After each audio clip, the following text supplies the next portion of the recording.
Hello student, in our previous lecture we are discussing about carbohydrate and its type on the basis of their nature and their taste. In this lecture we are deliver about different types of carbohydrate on the basis of hydrolysis performed by them. This lecture involve different category of carbohydrate, that is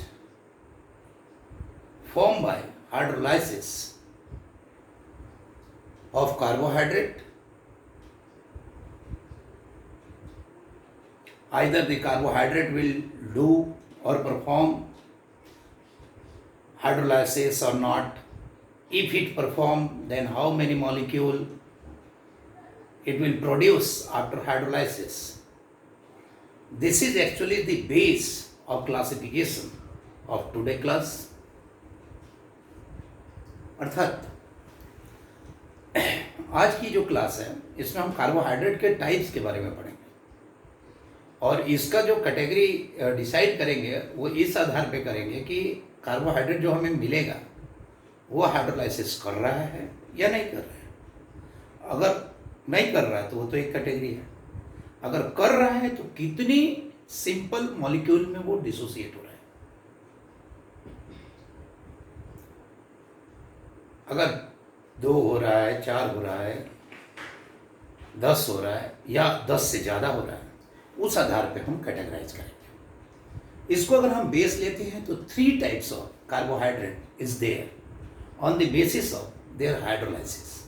hydrolysis that mean interaction of carbohydrate molecule with water in acidic medium.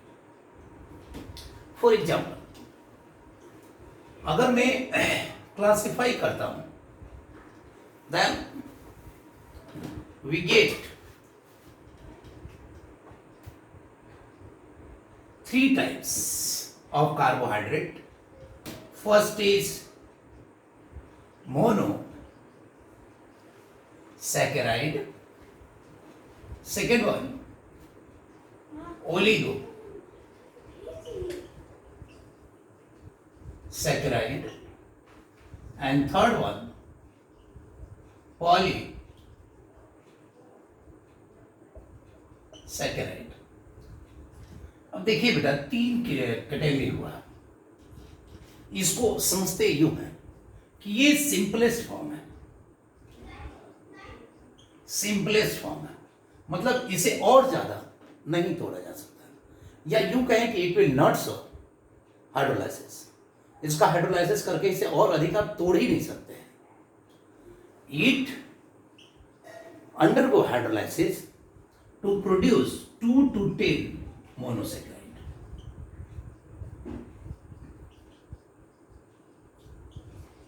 If the number is greater than 10, then is called polysaccharide.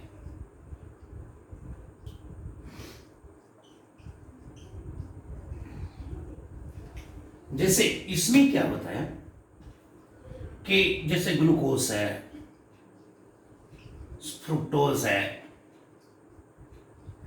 इसमें क्या हो गया कि ये जो आपका है maltose है, सुक्रोज है, इसमें क्या हो गया कि भाई स्टार्च है और सेलुलोज है। अब मैं इसको थोड़ा सा एक एक पॉइंट बाय पॉइंट डिस्कशन में लेता हूं। सबसे पहले हम मोनोसेक्राइड की बात करते हैं। देखिए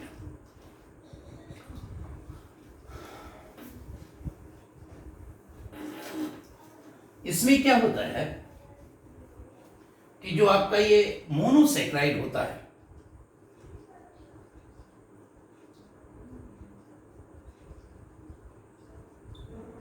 it is simplest carbohydrate. ठीक है। It not undergo further hydrolysis to give one simpler more simple carbohydrate. It not undergo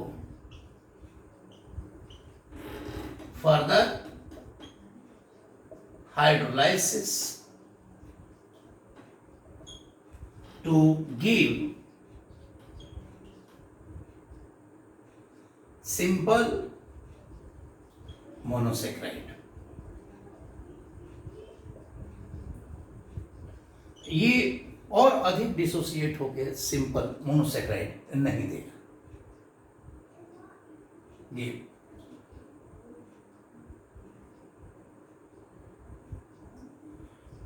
it is about 20 in nature। प्रकृति में इसके 20 रूप 20 फॉर्म्स हैं। जनरल फॉर्मूला जो है इसका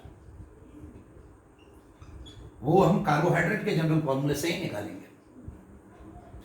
देखिए कार्बोहाइड्रेट का जनरल फॉर्मूला क्या है? जनरल फॉर्मूला अगर देखते हैं ऑफ कार्बोहाइड्रेट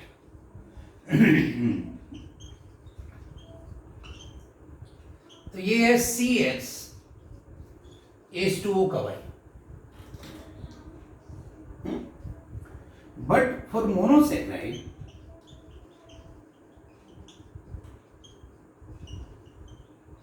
ये जो X equal to Y equal to N होता है। जो x का मान होगा वही y का मान होगा, और ये n की वैल्यू भी 3 to 7 के बीच में अरेंज करेंगे। 3 से कम नहीं, 7 से ज्यादा नहीं। अब मैं इसको एग्जाम्पल के रूप में डिस्कस करता हूं। देखिए कहने का मतलब ये है कि अगर मेरे पास एग्जाम्पल है CN CX या CN ले लो और H2O का भी N ले लो, यानी CH2O का होल N।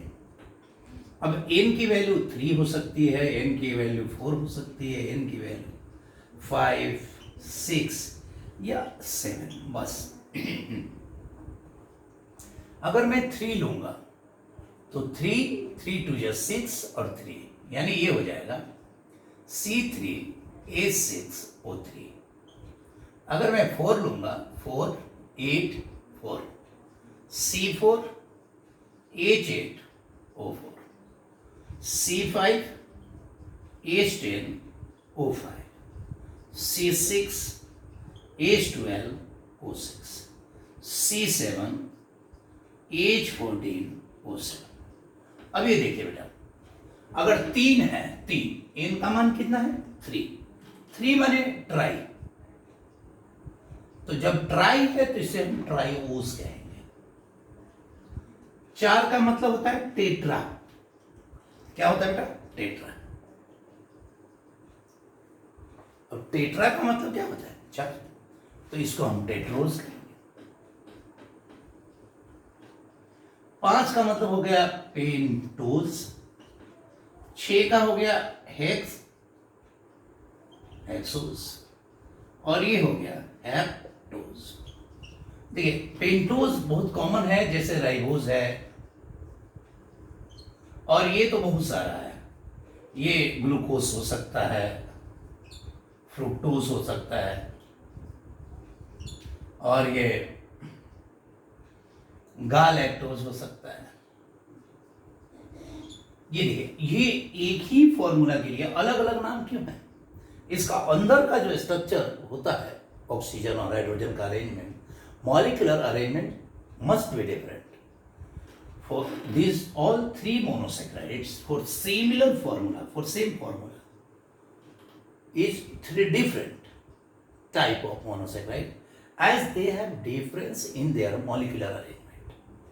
उनका मॉलिक्यूल का जो इंटरनल अरेंजमेंट है उसमें डिफरेंसेस है, उस पर हम बात करेंगे। तो इस प्रकार से हम देखते हैं। लेकिन अब आप कहेंगे कि भाई एन का मान अगर 1 होता तो देखिए जो नोट पॉइंट भी लिख लीजिए, अगर एन का मान मान लेते हैं तो ये होता C/2 यानी HCHO। ये बेटा फॉर्मेल्डिहाइड है।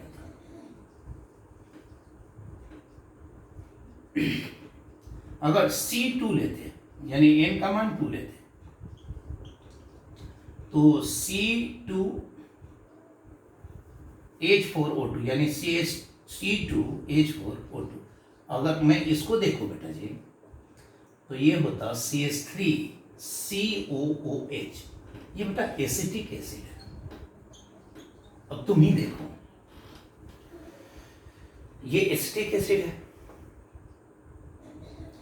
इनका फॉर्मूला अगर देखा जाए तो ये वाला फॉर्मूला को फॉलो करता है, but this are not carbohydrate, not carbohydrate.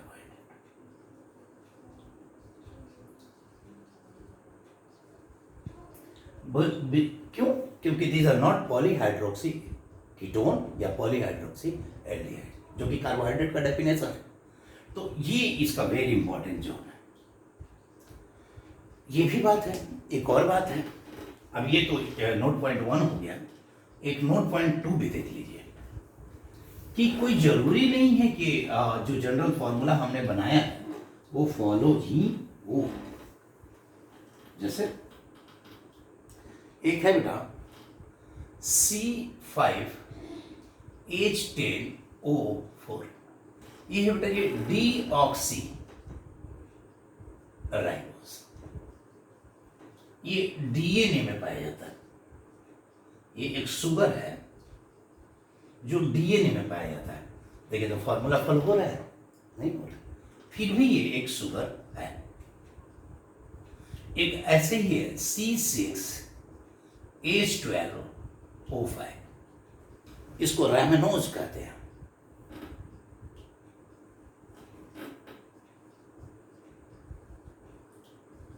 रैमनोज ये वो चीजें हैं जो कि मतलब it not follow the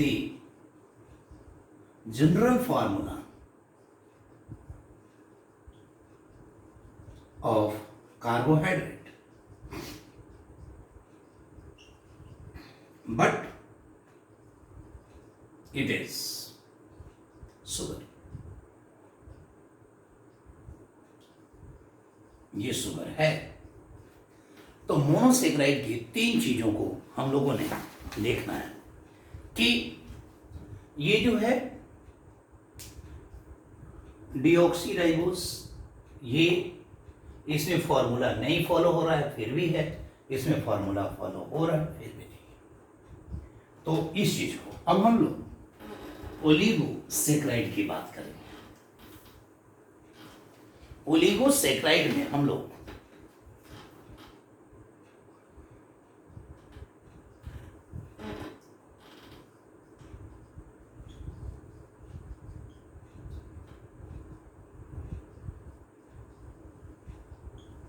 oligosaccharide, अब देखिए पिछला वाला तो था वो आपका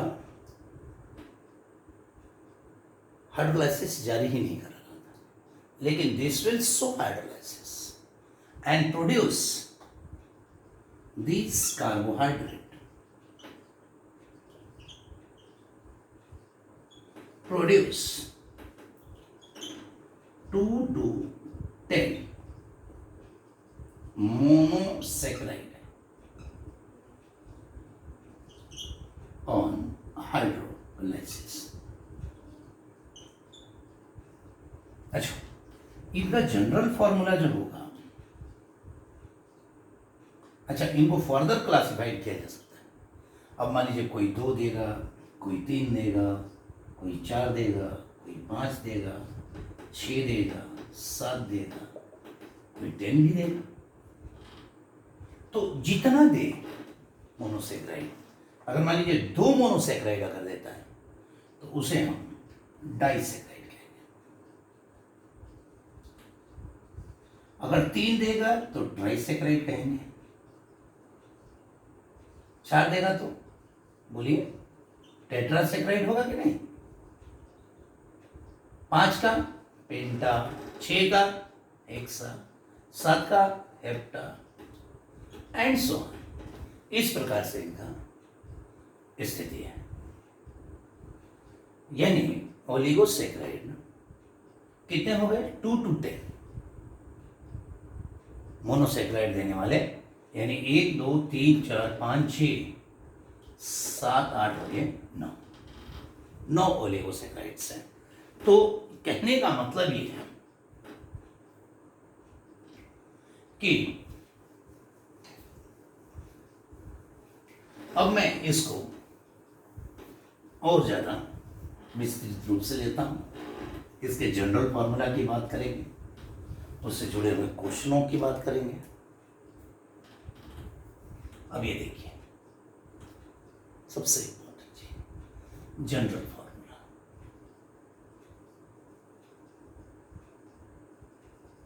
अब देखिए जनरल फॉर्मूला में क्या है, सबसे चीज कि अगर मोनोसेक्राइड है जो प्रोड्यूस हो रहा है तो कैसे उसको इलस्ट्रेट करेंगे। देखिए CxH2O का Y, ये एक कार्बोहाइड्रेट का जनरल फॉर्मूला है। General formula of carbohydrate. अगर बेटा जी ये डाइसेक्राइड होगा, मैं एक बार में 3 की बात करूंगा।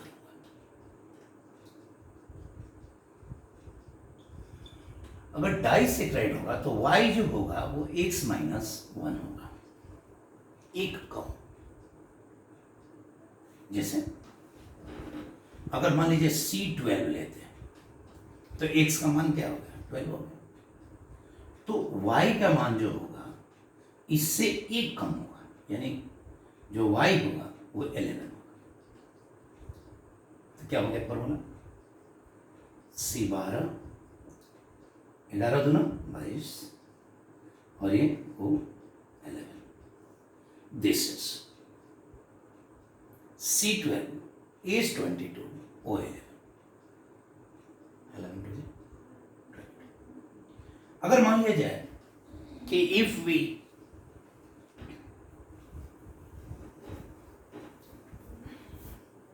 गिव अनदर एग्जाम्पल, मैं कह रहा हूं एक डाइसेक्राइड बताइए, और डाइसेक्राइड विथ 50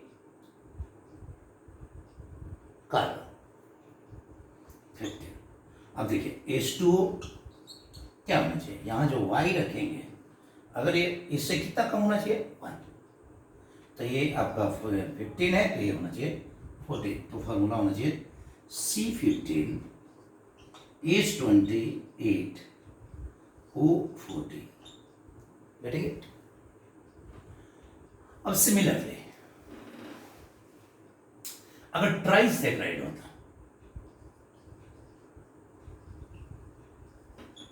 अब देखिए ट्राइसेक्राइड मान लीजिए C18 लेते हैं। अब C18 लेंगे तो H2O इसमें जो Y होगा वो 1 से 2 कम होगा। जैसे ट्राई है तो 2 कम, डाई है तो 1 कम, 1 लेस, ट्राई है तो 2 लेस होगा। तो ये 18 है तो यहां कितना होना चाहिए? 16। यानी C18, अब ये मल्टीप्लाई कीजिए, 16 2 जा 32, यानी एज वो 16। अब ये जो है ये आपका एक ट्राइसेक्राइड है, इसका नाम है रेफिनोज। जैसे इसका भी बड़ा सारा नाम है, इसको लोग बहुत सारे नाम से जानते हैं, जैसे सुक्रोज भी कोई कहता है, कोई माल्टोज भी कहता है, और इसका एक और रूप है लैक्टोज। इन सभी चीजों के बारे में आगे चर्चा होगी। अगर मान लिया जाए कि यह टेट्रासेक्राइड होता, टेट्रा, अब जरा देखो बेटा जी, यहां y का मान कितना होता है, x माइनस टेट्रा है तो एक कम, यानी 3 हो गया। तो अब मान लीजिए कि C24 होता तो H2O क्या होता, इससे 3 लेस होता, तो 24 है, 3 लेस तो 21, यानी C24 H2O 21। तो इसको मल्टीप्लाई कर दीजिए तो कितना हो जाएगा, बोलिए 21 हो जाएगा 42 और ये 21, ये स्टैक्योज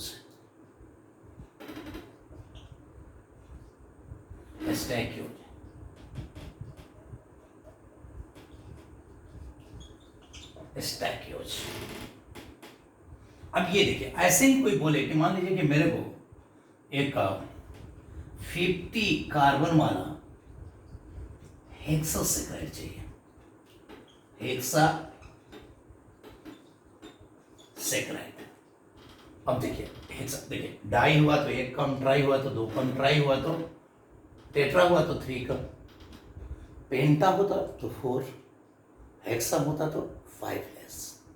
तो क्या हो जाता, C50 H2O का, अब बताइए कितना होता, ये 50 है, हेक्सा है तो y बराबर x माइनस 5 क्यों, हेक्सा है तो एक कम करना है, देखिए ना, डाई के लिए 1 कम किया, ट्राई माने 3 था तो 2 कम किया, 4 था तो 3 कम किया, तो 6 है तो 5 कम करेंगे, तो ये हो जाएगा 45। तो कितना होगा फॉर्मूला बताइए, C50 H90 O45, सिंपल। अब देखिए, इसके क्वेश्चन ऐसे भी पूछ सकता हूं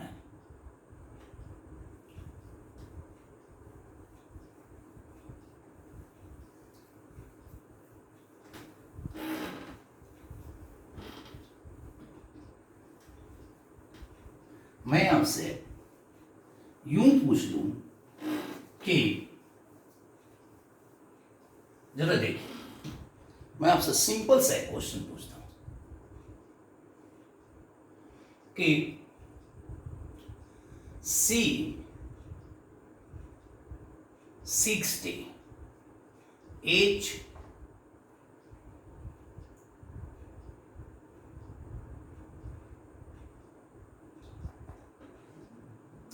H आपका मान लिया जाए 110 एंड O 55। मैं पूछना चाहता हूं कि ये कौन सा सैकराइड है। तो देखिए, ये हमारा X है और ये हमारा क्या है, Y है, और ये क्लियर है कि इसका ये डबल होना ही होना है, नहीं तो फॉर्मूला गलत है। तो अब ये देखिए x और y बराबर x माइनस n मान लिया जाए, तो अब ये देखिए, ये है 55 60 माइनस n, तो n क्या हो गया 60 माइनस 55, यानी कितना हो गया 5। अब n 5 आया है तो यानी हेक्सासेक्राइड है। अगर मैं वही बोल दूं कि 30 C30 H48 O24, अब बताइए, तो बेटा ये x कितना है 30 है, y कितना है 24 है, अरे है नहीं। अब y का जो मीनिंग हुआ वो x माइनस n है, हमको नहीं पता इसलिए हमने n माना हुआ है। तो अब बताइए कि ये 24 इक्वल टू 30 माइनस n, तो n इक्वल टू क्या हो गया 30 माइनस 24 यानी 6। अब बताइए n का मान अगर 6 है तो इस सेक्राइड क्या होगा 6, तो डिफरेंसेस है, तो सेक्राइड होगा हेप्टासेक्राइड, यानी 7 monosaccharide will we get from this hydrolysis of this compound. जी चीज देखना, 7 मोनोसेक्राइड मिलेगा, मतलब जितना डिफरेंस है एक्स और वाई के बीच में, उससे एक बड़ा कर दीजिए, वही उसका ओलिगोसेक्राइड होगा। डाइसेक्राइड में इनका मान 1, ट्राइसेक्राइड में 2, टेट्रासेक्राइड में 3, पेंटासेक्राइड में 4, हेक्सासेक्राइड में 5, हेप्टासेक्राइड में 6, है कि नहीं? डेकासेक्राइड में कितना मान? 9। That is. अब एक और चीज देखिए, अब मैं जिससे इसकी हाइड्रोलाइसिस आपको देते हैं। हाइड्रोलाइसिस सो सिंपल है, जैसे मान लिया जाए कि एक डाइसेक्राइड करते हैं, डाइसेक्राइड हाइड्रोलाइसिस, मान लीजिए C12H22O11। अब ये डाइसेक्राइड है। अब ये डाइसेक्राइड कुछ भी हो सकता है, मतलब ये डाइसेक्राइड को थोड़ा सा ऐसे बड़े स्केल में लिखते हैं, C12H22O11। अब ये देखिए, अब यहां पे अगर आप देखें तो X और ये Y कितने का डिफरेंस है? 1 का। उतना ही H2O मॉलिक्यूल लीजिए, what ever the difference between X and Y, अगर 1 का डिफरेंस है इनका तो 1 H2O लीजिए। और लेने के बाद अब ये चूंकि 1 डिफरेंस है तो डाइसेक्राइड है, ये क्या है? डाइसेक्राइड। अब ये डाइसेक्राइड टूट के आपको 2 मोनोसेक्राइड देगा। अब ये कुछ भी हो सकता था, अगर ये मान लीजिए कि सुक्रोज होता, मैंने फॉर्मूला भाई C12H22O11, C12H22O11, तो सुक्रोज होता तो ये 2 मॉलिक्यूल होता, C6H12O6, C6H12O6। इसे ग्लूकोज कहते हैं और इसे फ्रुक्टोज कहते हैं।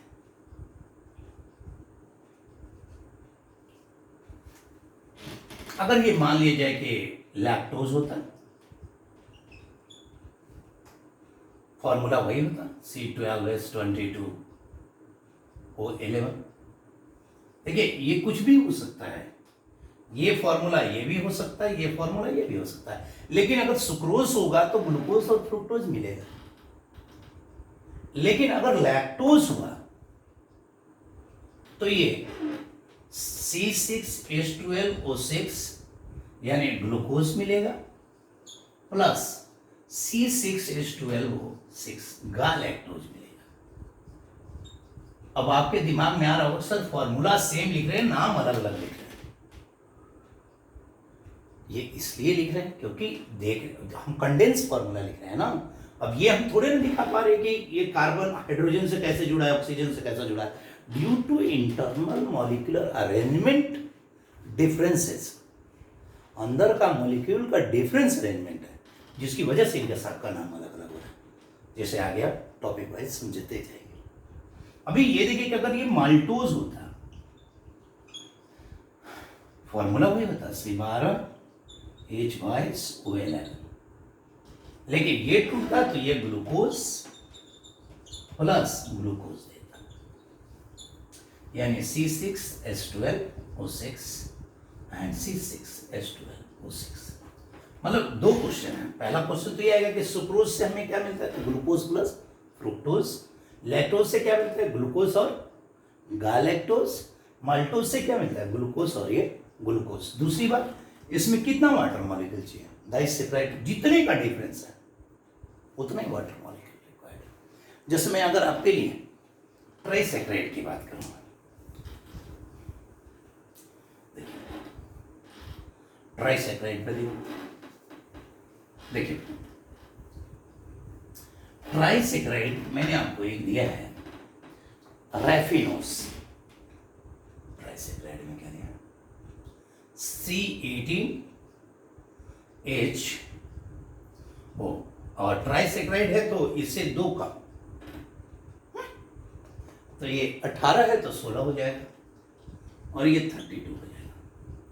अब देखिए x का मान है 18, y का मान है 16, डिफरेंस कितने का है? 2 का, तो 2:2 ले लीजिए। ये अब हो गया है ट्राई सेक्राइड। अब यहां पे 3 मिलेगा, जैसे ही एसिडिक मीडियम ले लें C6H12O6 C6H12O6 C6H12O6, ये है ग्लूकोज, ये है फ्रुक्टोज और ये है गालैक्टोज। अब देखिए स्टैक्यूज अगर टेट्रा लेते तो टेट्रासेक्राइड, अब ये देखिए टेट्रासेक्राइड। अब टेट्रासेक्राइड में C24 ले लेते तो H कितना होता, O कितना होता भाई, तो ये देखिए टेट्रा है, 3 का डिफरेंस, टेट्रा है तो जो n का मान होगा वो 3 होगा, यानी ये 21 ये 42। तो ये देखिए x ये y, कितने का अंतर है भाई, 3 का अंतर डिफरेंस है सर बेटा। अगर बेटा ये 3 का डिफरेंस है तो you must be mention here 3:1 और this is equal to what, भाई 4 मिलेगा, C6H12O6 C6H12O6 C6H12O6 C6H12O6। अब ये देखिए ग्लूकोज, फ्रुक्टोज, गालैक्टोज, अनमैनोज, ये है स्थिति। अगर कल को कोई और पूछ दे हाउ मेनी, कुछ भी क्वेश्चन आ सकता है कि how many water molecules are required for hydrolysis of, बोलेगा कि how many water molecule are required to hydrolyse C30H50O25। तो क्लियर बात है ना बेटा, ये देखिए x का मान हो गया 30, y का मान हो गया 25, तो डिफरेंस कितना हो गया 5, तो 5:2 इज रिक्वायर्ड। अब बताइए कि ये कौन सा सेक्राइड है, मोनोसेक्राइड है, डाइसेक्राइड है, ट्राइसेक्राइड है, टेट्रा है, पेंटा है, क्या है ये, तो भी ये डिफरेंस 5 है, इसलिए ये हेक्सासेक्राइड होगा।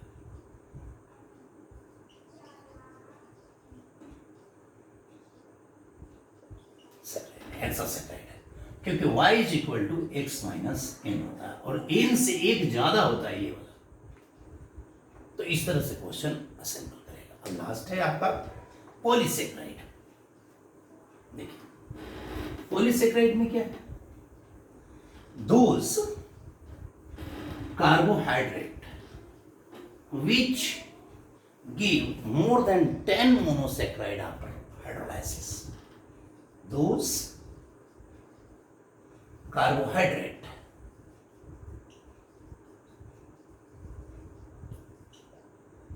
those carbohydrate which give more than 10 monosaccharide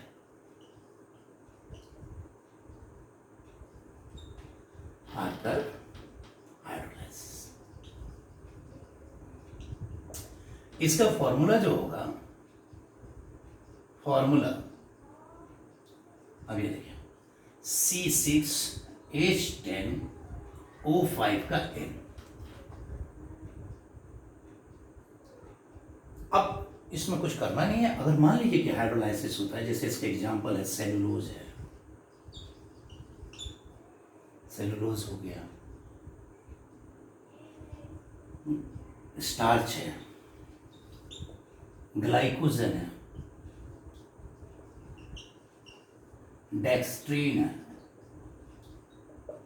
अब ये देखिए, तो आपको जब इसका हाइड्रोलाइसिस होगा तो C6H10O5, अब देखिए अगर मान लीजिए यहाँ पे जितना ना n का वैल्यू रहेगा 5, माने 50 हो, 100 हो, लाख हो, कितना भी, उतना ही वाटर मॉलिक्यूल ले लीजिए।